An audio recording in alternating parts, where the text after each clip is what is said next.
Welcome to connected classroom. मैं हूं ज़ैनुल आबिदीन, आपका फिज़िक्स इंस्ट्रक्टर।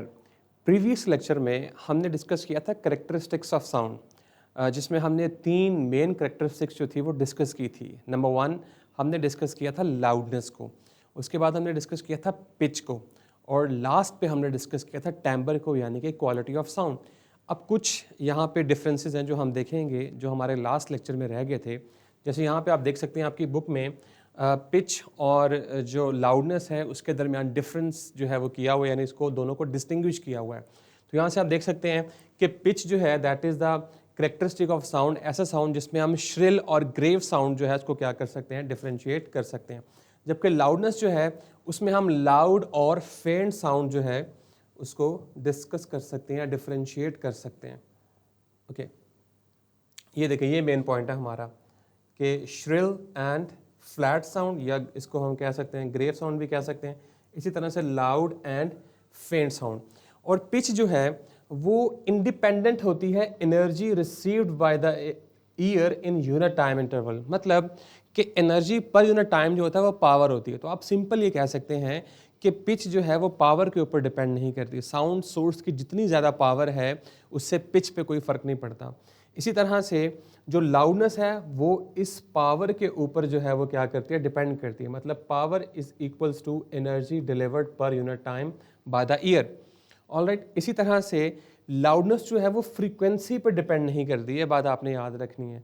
इसी तरह से पिच जो है that is dependent on the change in the frequency.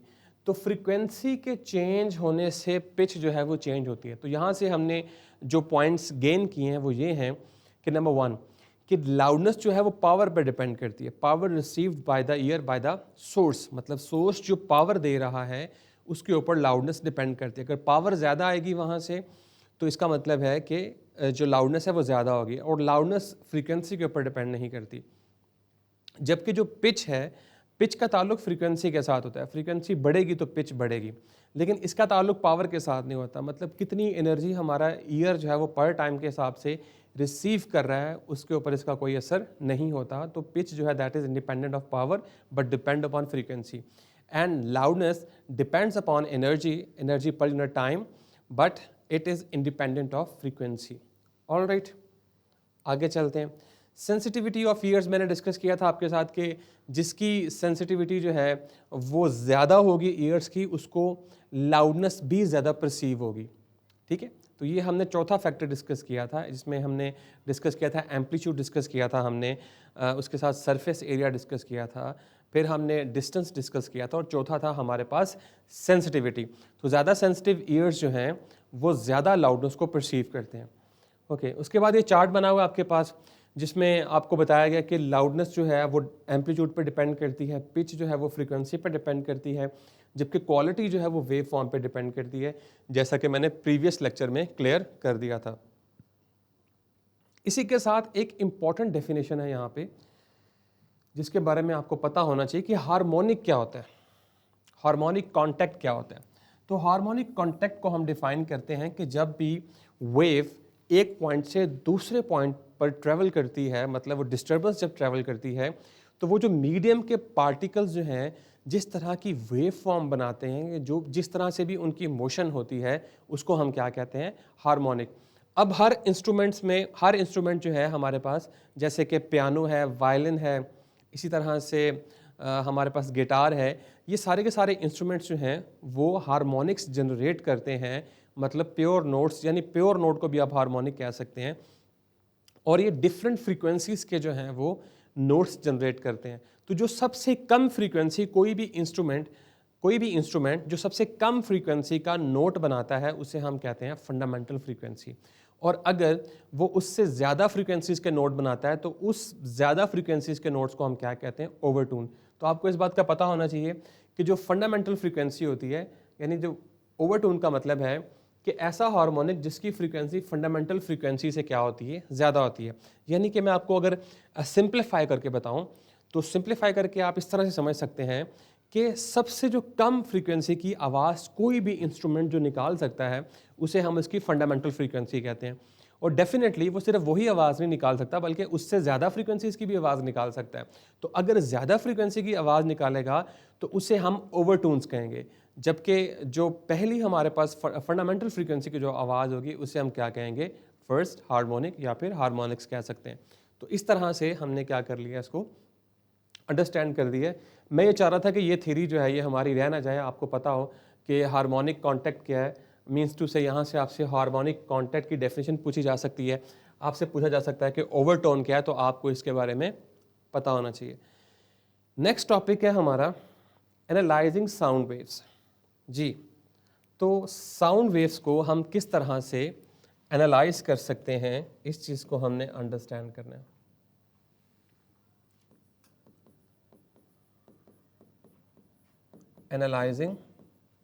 Analysing sound waves. Okay, हमें इस बात का पता है कि sound waves are generated by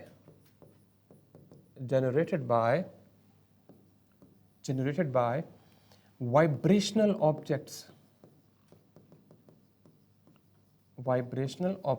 अब ये जो वाइब्रेशनल ऑब्जेक्ट्स हैं ये कोई भी इंस्ट्रूमेंट्स भी हो सकते हैं। मीन्स टू से ये इंस्ट्रूमेंट्स हो सकते हैं। फॉर एग्जांपल मैं आपसे डिस्कस करता हूँ कि ये कोई पियानो हो सकता है, ठीक है, पियानो हो सकता है। नंबर 2, ये कोई गिटार हो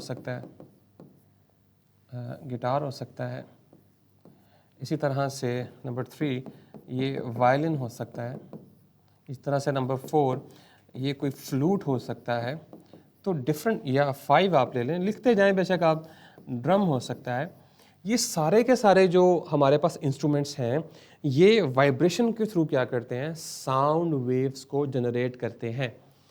अब इन सब की वेव फॉर्म्स जो होती हैं वो डिफरेंट होती हैं। तो हम क्या करते हैं कि हम इन सब की वेव फॉर्म्स, अगर मैं आपके लिए आसान कर दूं इस बात को, यानी कि अगर हम इसको ऐसे देख लें कि इन सब की जो वेव फॉर्म्स हैं, इस वेव फॉर्म्स जो हैं उनकी वेव फॉर्म्स को विजुलाइज करने के लिए हम यूज़ करते हैं CRO को डिफाइन करते हैं हम कैथोड रे ऑसिलोस्कोप। जी, कैथोड रे ऑसिलोस्कोप जो है हमारे पास ऐसी डिवाइस है जिसके थ्रू हम क्या कर सकते हैं, इन वेव्स को विजुलाइज कर सकते हैं। वो मैं आपको दिखाऊंगा अभी किस तरह की होती है।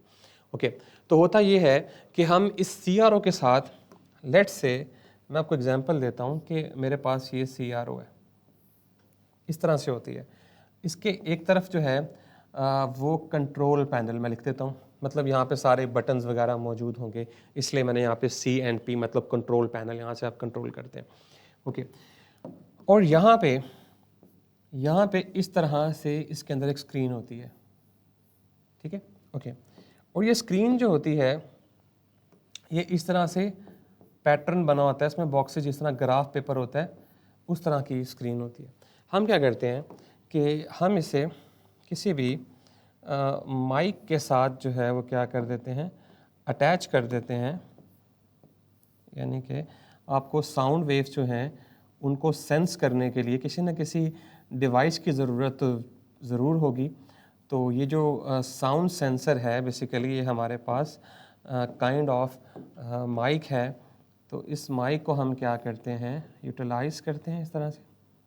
ये माइक क्या करता है कि ये साउंड वेव्स को क्या करता है, सेंस करता है, और साथ हम क्या करते हैं कि इसको ला के यहाँ पे कंट्रोल पैनल के साथ अटैच कर देते हैं। तो यहाँ से ये जो मेरे पास माइक है ये साउंड वेव्स को सेंस करेगा और इन साउंड वेव्स को कन्वर्ट करेगा इलेक्ट्रिकल सिग्नल में। वो इलेक्ट्रिकल सिग्नल जब यहाँ बनेगा, यहाँ पे आएगा, तो इसकी एक वेव फॉर्म जो है वो इस तरह से बन जाएगी। ऑल राइट, तो इस तरह से हमारे पास, अगर मैं इसको बड़ा करके दिखा सकूँ आपको, ये देखें, तो इस तरह से जो वेव फॉर्म है बन जाती है। मतलब अगर मज़ीद मैं कुछ बेहतर बनाऊँ इसको, ये देखें, तो इस तरह से ऐसे ये वेव फॉर्म शो होती है यहाँ पे। ऑलराइट, तो हुआ क्या है यहाँ पे सिंपली क्या हुआ है, सिंपली ये हुआ है कि यहाँ पे जो मेरे पास साउंड वेव थी, साउंड जो है उसको हमने इस मशीन के थ्रू कन्वर्ट किया है इलेक्ट्रिकल सिग्नल में, और फिर हमने इसे क्या किया है, विजुलाइज किया। ऑलराइट, तो इस तरह से CRO की मदद से आप क्या कर सकते हैं, CRO की मदद से आप क्या कर सकते हैं, साउंड को विजुलाइज कर सकते हैं।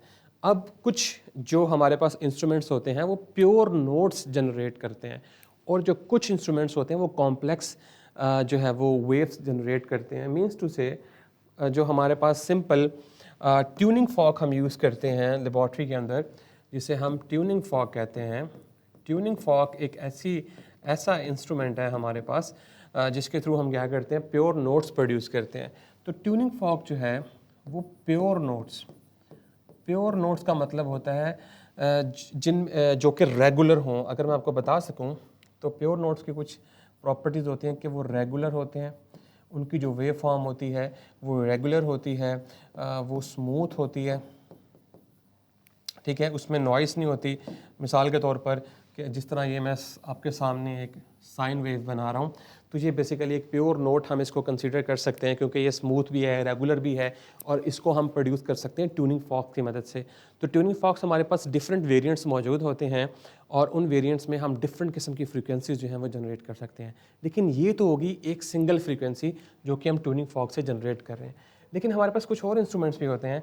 मीन्स टू से हमारे पास होते हैं जैसे वायलिन है, इसी तरह से पियानो है। ये दोनों जो हैं हमारे पास वो क्या करते हैं, वायलिन एंड पियानो जो है ये क्या जनरेट करते हैं, ये कॉम्प्लेक्स वेव्स जो है वो जनरेट करते हैं। तो उनकी क्वालिटी भी डिफरेंट होती है। तो इस बात को आपने याद रखना है कि ये जो इंस्ट्रूमेंट्स हैं ये कॉम्प्लेक्स वेव्स जो हैं वो क्या करते हैं, जनरेट करते हैं। अच्छा, एक वर्ड मैं आपको मज़ीद बताता हूँ कि हमने पढ़ा था टेम्बर। अच्छा, क्वालिटी को हम टेम्बर भी कहते हैं, हम इसको क्वालिटी भी कहते हैं। इसके लिए एक और वर्ड हमारी बुक में यूज़ हुआ है, और उस वर्ड का जो मतलब है उसे हम कलर कहते हैं, COLOR। इसका मतलब भी क्वालिटी होता है। तो ये आपने तीनों नाम जो है वो याद रखने हैं। कहीं पे टेम्बर यूज़ हो रहा है, कहीं पे क्वालिटी यूज़ हो रहा है, कहीं पे कलर यूज़ हो रहा है। That has to do with the wave form. इसका ताल्लुक जो है वो वेव फॉर्म के स्ट्रक्चर के साथ है कि वेव फॉर्म रेगुलर है, इर्रेगुलर है, मतलब कि वेरिएबल इंटेंसिटीज़ हैं उसकी, इर्रेगुलर इंटेंसिटीज़ हैं या वेरिएबल एनर्जी स्टेट्स हैं। तो ये सारा का सारा जो है वो एक ही चीज़ है, लेकिन उसके 3 डिफरेंट नाम जो है वो हमने क्या किए, यूज़ किए हैं। ऑलराइट, यहाँ तक क्लियर हो गया आपको, ठीक है। तो इसी तरह से अगर आप गिटार की मदद से कोई वेव जनरेट करते हैं तो आपने अक्सर देखा होगा कि गिटारिस्ट जो है, जो उसकी जो लेंथ होती है उसके ऊपर बार बार हाथ को आगे पीछे कर रहे होते हैं। आपने देखा ना, जब वो गिटार इस तरह से बजा रहे होते हैं तो वो अपने हाथ को भी आगे पीछे मूव कर रहे होते हैं यहाँ से। वो बेसिकली लेंथ को इंक्रीज़ या डिक्रीज़ कर रहे होते हैं। उनके लेंथ को इंक्रीज़ या डिक्रीज़ करने से फ्रीक्वेंसी, उस इंस्ट्रूमेंट की फ्रीक्वेंसी चेंज हो रही होती है, और इसी वजह से वेरिएबल साउंड जो है वो आपको सुनाई दे रहे होते हैं, और वो एक कम्प्लेक्स वेव बना रहे होते हैं जिसमें कम्प्लेक्स टेम्बर होता है या कम्प्लेक्स क्वालिटी ऑफ साउंड होता है। ऑलराइट, तो इस तरह से नेक्स्ट देखें आप कि स्पीड ऑफ साउंड। अगर हम स्पीड ऑफ साउंड की बात करें तो स्पीड ऑफ साउंड को आप किस तरह से डिफाइन कर सकते हैं, स्पीड ऑफ साउंड। तो स्पीड की जेनेरिक डेफिनेशन हम उसको इसी तरह से लिखेंगे, distance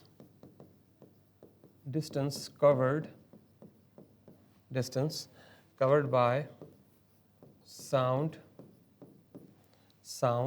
wave in unit time is known as speed of sound. इसे हम क्या कहेंगे, स्पीड ऑफ साउंड। तो स्पीड ऑफ साउंड जो है उसका फार्मूला आपको पहले से पता है, v = d/t। इसका यूनिट क्या होगा, इसका जो यूनिट है वो डेफिनेटली स्पीड है, तो मीटर पर सेकंड होगा। अब इसकी स्पीड जो है, इसकी जो स्पीड है, speed of sound depends upon temperature. तो ये टेम्परेचर पे डिपेंड करती है। अभी मैं आपको फार्मूला नहीं बताऊंगा कि इसका क्या फार्मूला है, वो हम जाके फर्स्ट ईयर में पढ़ते हैं, लेकिन अभी तक के लिए आप याद रखें कि टेम्परेचर के इंक्रीज़ करने से स्पीड ऑफ साउंड जो है वो इंक्रीज़ करती है। जैसे फॉर एग्जांपल अगर मैं बात करूं आपसे कि कोल्ड डे, यानी कि जब ठंड होती है हमारे पास, तो ये स्पीड जो है ये ऑलमोस्ट होती है 330 मीटर पर सेकेंड। 330 होती है, 340 भी हो सकती है। इसी तरह से अगर हमारे पास हॉट डे है कोई, जिस दिन गर्मी ज़्यादा है, तो आपको पता है कि गर्मी ज़्यादा होने की वजह से वाइब्रेशंस बढ़ती हैं, तो इसकी जो स्पीड है वो 350 मीटर पर सेकेंड तक जा सकती है। ऑलराइट, तो ये कुछ चीज़ें हैं जो आपने याद रखनी है कि स्पीड ऑफ साउंड जो है उसका टेम्परेचर के साथ डायरेक्ट ताल्लुक है, और इसका मतलब है कि अगर हम टेम्परेचर को बढ़ाएंगे तो स्पीड जो है वो क्या करेगी, बढ़ेगी। आई होप सो कि यहाँ तक आपने जो है वो क्लियर कर लिया होगा, आपको अंडरस्टैंडिंग डेवलप होगी। अब स्पीड जो है वो डिफरेंट मीडिया में डिफरेंट है। जैसे कि हमने मीडिया पढ़े हुए हैं सॉलिड्स, लिक्विड्स एंड गैसेस। हम इसको डिस्कस कर लेते हैं कि सॉलिड्स जो हैं, देखें सॉलिड्स, लिक्विड्स एंड गैसेस। तो अब ज़्यादा प्रॉपर्टीज़ में मैं नहीं जाऊँगा। आपको पता है कि सॉलिड का गैप साइज़ कम होता है, उसकी इंटरमोलिकुलर फोर्सेस स्ट्रॉन्ग होती हैं, लिक्विड की उससे कम होती हैं, और गैप साइज़ थोड़ा सा ज़्यादा होता है, और गैसेस की गैप साइज़ सबसे ज़्यादा होता है, और सबसे वीकेस्ट जो है वो हमारे पास इंटरमोलिकुलर फोर्सेस होती हैं। तो मैं सिर्फ वैल्यूज़ लिखूँगा। तो स्पीड ऑफ साउंड जो है वो सॉलिड में फास्टेस्ट है, लिक्विड में फास्टर है, एंड गैसेस में वीकेस्ट है, या सॉरी स्लोएस्ट कह लें आप, स्लोएस्ट। हमें इनकी वैल्यूज़ का पता होना चाहिए। इनकी वैल्यूज़ क्या क्या हो सकती हैं। सॉलिड्स में ये ऑलमोस्ट 5000 मीटर पर सेकंड स्पीड होती है साउंड की, लिक्विड्स में 1500 मीटर पर सेकंड होती है, और जबकि गैसेस में 343 या 340 इतनी होती हैं इसके अंदर। ये वैल्यूज़ आपको आनी चाहिए। ऑलराइट, अब मैं लेके चलता हूँ आपको बुक की तरफ। यस, यहाँ देखें ज़रा। तो ये सारी चीज़ें मैंने डिस्कस की हैं आपके साथ कि किस तरह से, अगर मैं आपको ये दिखा सकूं तो ये देखें, ये माइक है, ये देखें, ये हमारी CRO है। अगर मैं इसको साथ साथ पिन पॉइंट भी करता जाऊं तो आपको समझ आ जाएगी। ये देखें, जिस तरह से मैंने आपको बताया था कि ये हिस्सा कंट्रोल पैनल का है, ये आपके पास स्क्रीन आ जाती है। यहाँ पे भी कुछ बटन्स लगे होते हैं जो कि ब्राइटनेस कंट्रोल करने के लिए होते हैं वेव की, और ये आपने माइक जो है वो अटैच कर दिया है ताकि साउंड जो है उसको इलेक्ट्रिकल सिग्नल में जो है वो कन्वर्ट किया जा सके। तो इस तरह से आप इसे देख सकते हैं, साउंड को हम विजुलाइज कर सकते हैं। Okay, yes. तो ये सारी चीज़ें मैंने डिस्कस कर दी कि टाइम्बर जो है वो रिचर साउंड्स कैसे होते हैं, स्पीड ऑफ साउंड क्या होती है। उसके बाद मैंने आपको बताया कि किन किन फैक्टर्स के ऊपर डिपेंड कर दिया है। 330 मैंने बताया आपको, 350 बताया। एक चीज़ जो मैंने स्किप की है यहाँ पे वो ये है कि थंडरस्टॉर्म, आपने देखा होगा कि अक्सर जब लाइटनिंग होती है तो लाइटनिंग में आपको फ्लैश पहले नज़र आता है, और जो आवाज़ है यानी साउंड है, थंडर का जो साउंड है वो आपको कुछ वक्त के बाद सुनाई देता है। इस पर मैं डिस्कशन करूँगा अभी आपके साथ। बाकी मैंने डिस्कस कर लिया आपके साथ कि फास्टेस्ट इन सॉलिड्स क्यों होता है, आपको पता है। लिक्विड्स में कितना होता है वो भी मैंने आपके साथ डिस्कस कर दिया है, और गैसेस में कितना होता है, स्लोएस्ट क्यों होता है, क्या रीज़न होती है इसके पीछे। ये देखें, अब मैं आपको बताता हूँ कि असल में क्वेश्चन क्या था। देखें, उसने कहा है कि a boy at night heard a sound of thunder with a gap of 3 seconds when he saw lightning. जी, एक बच्चे ने जो है वो लाइटनिंग का फ्लैश देखा और उसके बाद 1 2 3 सेकंड्स के बाद उसने थंडर की आवाज़ सुनी। तो अब मुझे बताएं कि क्या वो बच्चा उन जो क्लाउड्स हैं उनकी जो हाइट है उसको फाइंड आउट कर सकता है। How far away is the lightning, वो कह रहा है कि कितनी दूर लाइटनिंग हुई है। Taking speed of sound as 343।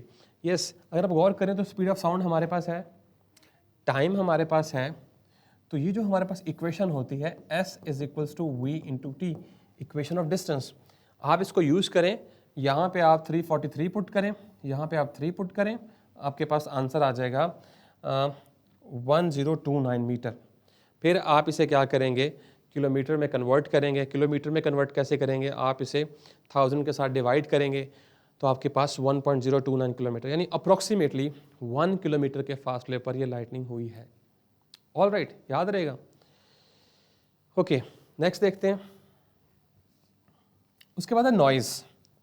Noise जो है बेसिकली क्या होती है कि नॉइज़ की डेफिनेशन आप हर किसी के लिए डिफरेंट हो सकती है। हर वो साउंड, हर वो डिस्टर्बिंग साउंड जो कि आपके ईयर्स के ऊपर या ब्रेन के ऊपर एक अनप्लेजेंट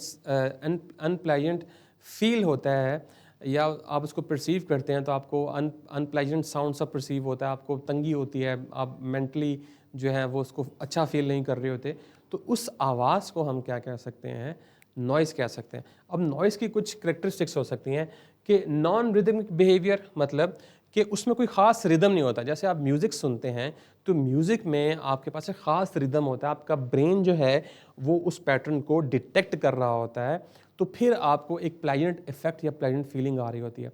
लेकिन जब आपके पास कोई ऐसा सोर्स ऑफ साउंड होता है जिसमें आप कोई पैटर्न समझ नहीं पा रहे, आप उस रिदम को समझ नहीं पा रहे, तो आपके ब्रेन में दर्द होना शुरू हो जाता है।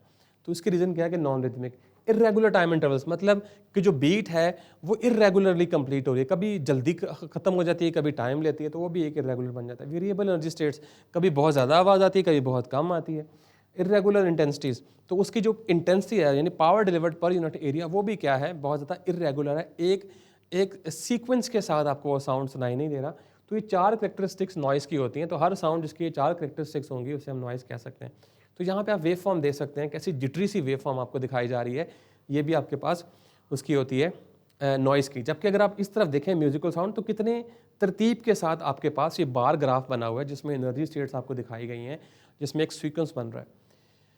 ओके, तो हमारे पास 2 तरह की साउंड वेव्स होती हैं, पीरियोडिक भी होती हैं और नॉन पीरियोडिक भी होती हैं। पीरियोडिक वो वेव्स होती हैं जिनमें पैटर्न मौजूद होता है, जो कि अपने आप को रिपीट कर रही होती हैं ख़ास टाइम इंटरवल के बाद। जबकि नॉन पीरियोडिक जो होती हैं उनमें कोई पैटर्न मौजूद नहीं होता, वो नॉन पीरियोडिकली अपने इंटरवल्स को कंप्लीट करती हैं। जैसे अगर हम देखें तो जो हमारे पास जो रेंज है इसकी, अगर मैं आपको दिखा सकूँ यहाँ पे, तो जो पीरियोडिक वेव्स हैं वो ऑलमोस्ट 15 हर्ट्ज टू 4000 हर्ट्ज, ऐसे साउंड्स जिनकी फ्रीक्वेंसी जो है, जिनकी फ्रीक्वेंसी 15 हर्ट्ज से 4000 हर्ट्ज के दरमियान है, वो सारे के सारे पीरियोडिक साउंड होते हैं। और जिसकी फ्रीक्वेंसी 4000 से ज़्यादा हो जाती है तो उसकी जो साउंड होते हैं उन्हें हम नॉन पीरियोडिक कहते हैं, ठीक है, और नॉइज़ भी कह सकते हैं। अब इसके कुछ रीजंस हो सकती हैं। रीजंस क्या है, कंस्ट्रक्शन साइट्स हो सकती हैं, इंडस्ट्रियल बिल्डिंग्स जहाँ पे मतलब इंडस्ट्री का काम हो रहा है, मशीनरी चल रही है, वहाँ पे नॉइज़ प्रोड्यूस होती है। कंस्ट्रक्शन साइट्स पे ड्रिलिंग हो रही है, डिमोलिशिंग हो रही है, डिफरेंट किस्म की इक्विपमेंट काम कर रहे हैं, वहाँ पे आपको जो है वो साउंड मिलेगा, इस तरह की नॉइज़ मिलेगी। ट्रांसपोर्टेशन में है, पब्लिक प्लेसेस में है, तो इसे हम रिड्यूस कैसे कर सकते हैं। ये तो आपने देख ली रीजंस। यस, यहाँ से 2-3 क्वेश्चन आ सकते हैं। सबसे पहले, noise is also one of the main causes psychological and physical stress in daily routine. इसकी वजह से मेंटल हेल्थ प्रॉब्लम्स भी हो सकते हैं जो आपके डेली लाइफ को क्या करते हैं, इफेक्ट करते हैं। उसके बाद कुछ रीजंस हैं, इंडस्ट्रियल बिल्डिंग्स, कंस्ट्रक्शन साइड, ये एक्सरसाइज में क्वेश्चन भी है, ट्रांसपोर्टेशन, पब्लिक प्लेसेस, ये सारी की सारी जो हैं वो रीजंस हो सकती हैं नॉइज़ की, ठीक है। और यहाँ पे जो है वो साइकोलॉजिकल इफ़ेक्ट्स जो हैं वो हो सकते हैं, ठीक है। उसके बाद इसे रिड्यूस कैसे कर सकते हैं, आप ईयर प्लग्स यूज़ कर सकते हैं। ट्यूनिंग ऑफ अप्लायंसेस, मतलब ट्यूनिंग करने का मकसद ये होता है कि आप उनकी फ्रीक्वेंसीज को एडजस्ट करते हैं ताकि नॉइज़ कम से कम जनरेट हो सके। Planting more trees, yes, lowering the volume, regular maintenance of vehicles and machines, ये सारी वो चीज़ें हैं जिससे आप नॉइज़ को कंट्रोल कर सकते हैं। तो ये आंसर आपके पास है कि how to control noise pollution, तो फिर ये आप वहाँ पे कोट कर सकते हैं। ऑलराइट, तो ये था आज का हमारा लेक्चर जिसमें हमने क्विकली जो है वो चीज़ों को कवर अप करने की कोशिश की है। आई होप सो कि आपने अंडरस्टैंड किया होगा। अगर आपके कोई मज़ीद क्वेश्चंस हैं या क्यूरीज़ हैं तो आप रियल टाइम चैट में भी पूछ सकते हैं और इसके साथ साथ आप यूट्यूब के कमेंट सेक्शन में भी पूछ सकते हैं। तो मैं कोशिश करूँगा कि आपको रियल टाइम आंसर कर सकूँ। So stay connected with us. This is Zainul Abidin signing off.